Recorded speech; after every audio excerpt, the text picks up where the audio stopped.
안녕하세요, 세무상입니다. 오늘은 해외에서 직구를 할 때, 특히 중국에서 직구를 할 때 관부가세가 들어가는 거에 대해서 설명을 드리겠습니다. 이건 다른 나라도 동일하니까요. 다른 데서 직구하시는 분들도 보면 좋습니다. 일단 중국을 가정을 했을 때 미국 달러 기준으로 150달러 미만으로 구매를 하고 자가 소비 사용 목적을 가진 물품에 대해서 관부가세를 면제하고 있습니다. 중국을 제외한 나머지는 200달러고요. 그러면 여기서 오늘은 그 150달러를 어떻게 기준을 두는 건지, 그리고 자가 사용 목적이라고 하는 거는 정확히 어떤 건지, 그리고 요 두 조건을 다 충족했음에도 불구하고 관세를 물 수 있는 경우가 있죠. 이런 거에 대해서 설명을 드리겠습니다. 우선 첫 번째로 150달러 기준으로 어떻게 잡냐?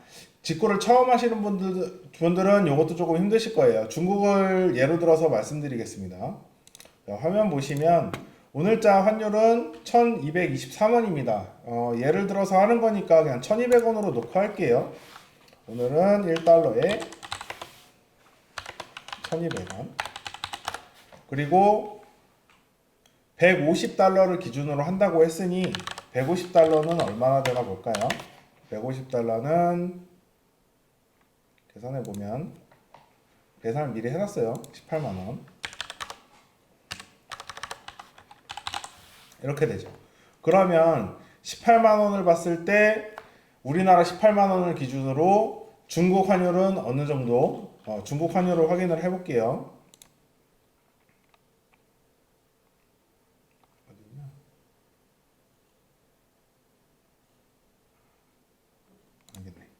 중국은 172원 정도 하죠. 170이라고 생각하고 계산을 해볼게요. 그러면 18만원이면 몇 위안 정도 되냐? 나누기 170 하면 되죠. 나누기 170. 그럼 1058.8 정도 되네요. 그러면 미국 달러 150달러를 기준으로 그 이하로 사야 되니 우리는 중국에서 살 때 1058.8위안 이하로 사시면 됩니다. 물론 계산은 원래 이렇게 하는 건 아니에요. 달러를 바로 위안으로 바꾸시면 됩니다. 굳이 한국 돈으로 바꿨다가 다시 위안으로 바꾸실 필요는 없어요. 근데 설명하기 편하게 이렇게 하고 있습니다. 그러면 그 150달러 미만으로 사야 되니 1058위안만 딱 지키면 되는 것이냐 라고 말씀을 드린다면 사실 그렇지 않습니다. 왜 그러냐면 환율이 계속 바뀌고 있어요. 그러니까 제가 산 물품이 언제 환율이 어떻게 변할지 몰라서 이 기준이 되는 위안이 1058위안이 될지 언제는 1000위안이 될지 언제는 또 950위안이 될지 알 수 없는 거잖아요. 그래서 이렇게 계산을 하시면 안 됩니다. 환율을 어떻게 적용을 받느냐 그 때가 어느냐라고 물어보신다면 통관을 진행할 당시에 그 당시의 환율을 기준으로 세관 측에서는 계산을 하고 있습니다.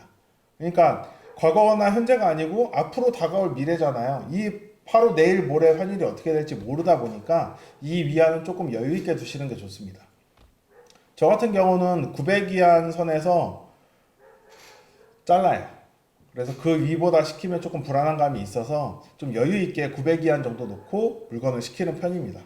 150달러 미만으로 사야 된다. 이 기준은 이걸 바탕으로 이제 하시면 되고요. 그리고 두 번째로 개인 사용 목적일 경우 관부가세가 면제된다고 했죠. 개인 사용 목적이라고 하는 거는 만약에 제가 티를 10벌을 샀는데 이 사람 10벌 혼자 입을 수 있어 라고 생각하면 개인 사용 목적이 되는 거고 10벌을 샀는데 뭐 10벌이나 샀어 이거 판매 목적 아니야? 그러면 관부가세가 적용을 받을 수 있다는 거죠. 이거는 통관을 진행하는 세관 측의 판단에 따라 달라질 수 있습니다. 그래서 이건 조금 조심하셔야 되는데요. 물론 피해갈 수 있는 방법이나 편법 같은 것들이 존재를 하고 있고 만약에 예를 들어서 컵을 사신다고 하시면 이거를 컵으로 해서 갖고 오면 인증을 받아야 되죠. 사람 몸에 먹는 것이 닿는 것이기도 하고 그래서 인증을 받아야 되는데 만약에 이 컵을 수입해 오는데 이걸 화분으로 신고를 해서 갖고 온다. 그럼 어떤 사람은 이 컵을 화분으로 쓸 수도 있는 거잖아요. 그렇게 HS 코드를 조금 바꿔서 갖고 오면 세관 측에서 판단을 잘 해줍니다. 물량도 마찬가지고 뭐 여러 가지 협업들이 존재하고 있어요. 그래서 통관을 많이 진행해본 전문가한테 의견을 물어보시는 게 좋습니다. 하나 더 예를 들어 드리자면 배터리를 사용할 때, 배터리를 수입할 때 배터리는 1인 1개밖에 수입이 안 됩니다. 2개 이상 수입을 하면 관부가세를 낼 수밖에 없어요. 그런데 요거를 2개를 갖고 와야 되는데 다른 방법이 없냐 해서 이제 캠핑 하시는 분들이 쓰는 파워뱅크라고 있죠. 파워뱅크에는 배터리가 뭐 수십 개도 들어가고 뭐 100개, 200개도 들어간다고 하더라고요. 그 파워뱅크에 배터리를 많이 넣어서 파워뱅크 하나로 신고해서 들여오시는 분들도 있습니다. 이렇게 갖고 오고자 하는 물품이 관세 대상인데 이걸 어떻게 조금 다르게 해서 피할 수 있을까라고 생각하시면 피할 수 없는 경우가 대부분이고 피할 수 없는 경우는 어떤 절차에 따라서 진행을 해야 되고 만약에 피할 수 있는 것은 어떤 절차로 해서 피할 수 있고 이거는 전문가들이 많이 알고 있으니까요. 한번 문의 주시면 제가 알려드리기도 하니까 문의 주세요. 그리고 세 번째로 150달러도 기준을 충족했고 개인 사용 목적도 충족을 했어요. 근데 관세가 붙을 수 있습니다. 왜 그러냐면 한 번에 수입할 때 통관을 한 번 진행할 때 150달러 미만 개인 사용 목적 이게 적용이 되는 거예요. 근데 만약에 물품을 두 개를 샀어요. 두 군데에서 그게 같은 날에 통관에 들어와서 같이 통관을 진행하고 있다고 하면 얘네들은 합산을 해서 200달러가 넘어가면 과세를 붙일 수 있습니다. 이게 같은 사람이 시킨 건지 다른 사람이 시킨 건지 이 통관에서 어떻게 판단을 하느냐 4가지로 판단을 합니다. 이름, 연락처, 주소, 개인 통관번호.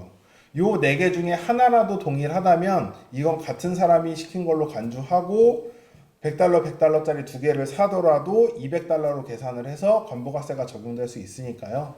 요거 조심하시고요. 그리고 또 한 가지 빈번 반입이라고 해서 한 달에 3-4번 이상 이것도 뭐 통관하는 사람의 판단에 따라 조금씩 달라질 수 있는데 보통 한 달에 3-4번 이상 구매를 하시면 빈번 반입이라고 해서 관부가세가 적용될 수 있습니다. 그러니까 만약에 내가 옷 2벌을 샀는데 100달러예요. 100달러짜리 2벌을 샀어요. 그럼 누가 봐도 개인 사용 목적이고 150달러 미만이죠. 이거는 관세를 안 물고 들어올 수 있는데 2개씩 매일 시켜요. 그렇다면 이거는 자가 사용 목적이 아니잖아요.